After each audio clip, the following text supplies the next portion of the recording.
Mindfulness can mean different things to different people.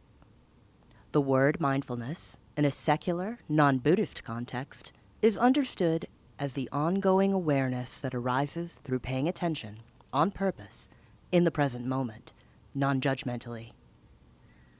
This definition was popularized by Jon Kabat-Zinn, director of the Mindfulness-Based Stress Reduction Clinic at the University of Massachusetts, and preeminent teacher of secular mindfulness in the United States. Mindfulness has many scientifically proven health benefits, including improved physical, mental, and emotional health.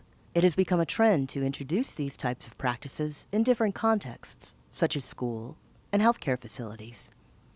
But many people find the simple act of meditating, that is, sitting quietly, focusing on their breathing while being receptive to the feelings in their bodies in the present moment, very, very difficult and sometimes very uncomfortable. Many quickly give up. This is especially the case for those who have suffered from trauma. In the book Trauma-Sensitive Mindfulness, psychotherapist and educator David A. Trelevin points out the irony that the same attitudes that lead to the kind of healing many experience when practicing meditation can also be totally inaccessible to those suffering from symptoms of trauma, such as intrusive thoughts, shame or guilt, confusion, anger, irritability, anxiety, fear, withdrawal, sadness, or disconnectedness. People with recent extreme emotional trauma may find cultivating awareness of body, senses, and mental states too raw and too intense. Awareness of the present moment can be very hard for those who are dealing with trauma because they often get stuck, vacillating between feelings of hypervigilance and feelings of disconnectedness or numbness. According to Zinn, there are 9 attitudes that form the foundation of mindfulness practice. In this video, I will briefly discuss these 9 intimately connected and interwoven attitudes and why these attitudes can be so helpful to those who suffer from trauma. I'll also touch on the cruel irony that many of these attitudes that can be so helpful in healing can be extremely difficult for people to develop. Beginner's mind. This term was coined by Zen master Sunryo Suzuki. Suzuki said, "In the beginner's mind, there are many possibilities. In the expert's mind, there are few. An open beginner's mind allows us to be receptive to new possibilities and prevents us from getting stuck in the rut of our own past experiences. It is the continued awareness that no moment is the same as any other.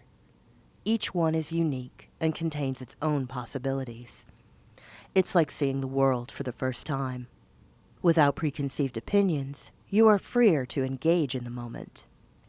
The attitude of beginner's mind can be a powerful tool that can help in changing mental patterns. This is especially the case for those who've experienced trauma. Non-judging.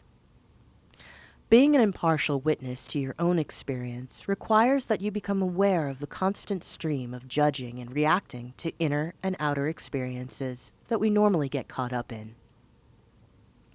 By observing and stepping back from judgment, we can enlist a type of awareness that clearly discerns the situation outside of our own conditioning. Mostly the way we judge are by either stamping like or dislike or love or hate onto everything we encounter. For example, take some time to observe how preoccupied you are with liking and disliking during a 10-minute period as you go about your business. Notice how we try to move towards things we perceive as pleasant and move away from what we feel is unpleasant. Because many people who suffer from trauma feel a great deal of shame, it is especially hard to step outside of the constant barrage of self-judgment and cultivate the attitude of non-judging. Acceptance. Acceptance is the act of seeing things as they are in the present moment. In the course of our daily lives, we often waste a lot of energy denying and resisting what is already fact. When we do that, we are basically trying to force situations to be the way we would like them to be, which only makes more tension.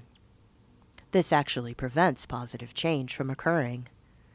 Resistance to the way things are is a major cause of mental and emotional suffering.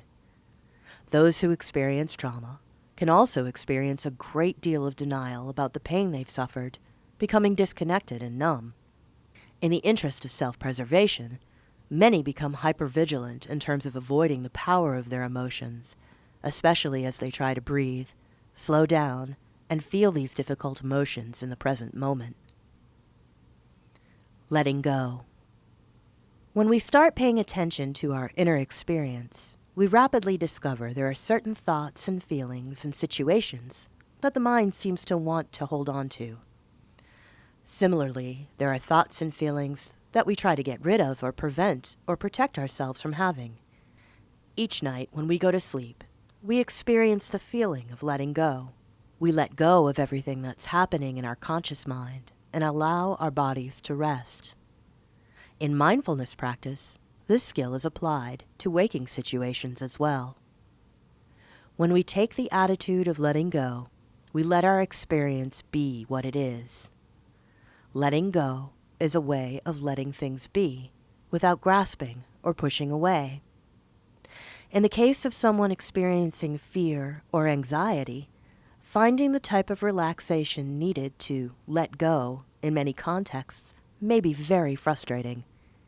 This is especially the case for those who suffer from the types of intrusive thoughts that are symptomatic of post-traumatic stress disorder, or PTSD.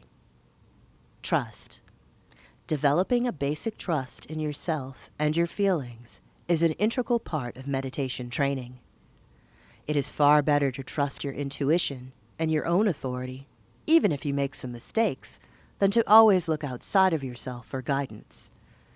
If something doesn't feel right, honor your feelings. Trust is a recognition that we are not in control of every little thing in our life, and many things vital to our survival, such as breathing, are going on constantly, and we trust that. We can trust others by not thinking the worst of people, and by not prejudging people based on their looks, age, gender, or ethnicity. Trust is also a type of confidence in yourself and the world. Trust is part of the process of ongoing non-judgmental awareness. Developing an attitude of trust allows people to persevere and handle difficult situations. However, establishing trust in self and others can be especially difficult for people who have had a lot of adverse childhood experiences or have experienced trauma. Non-striving. When meditating, your only goal is for you to be yourself. The irony is that you already are. If you think, I'm going to get relaxed, control my pain, or become a better person, you have introduced an idea in your mind of where you should be, and that you are not okay the way you are right now. Striving towards trying to achieve a certain state of mind, or striving to be a good meditator, undermines mindfulness, which involves simply paying attention to whatever is happening. Non-striving is synonymous with peace, freedom, and a deep sense of contentment with exactly the way things are.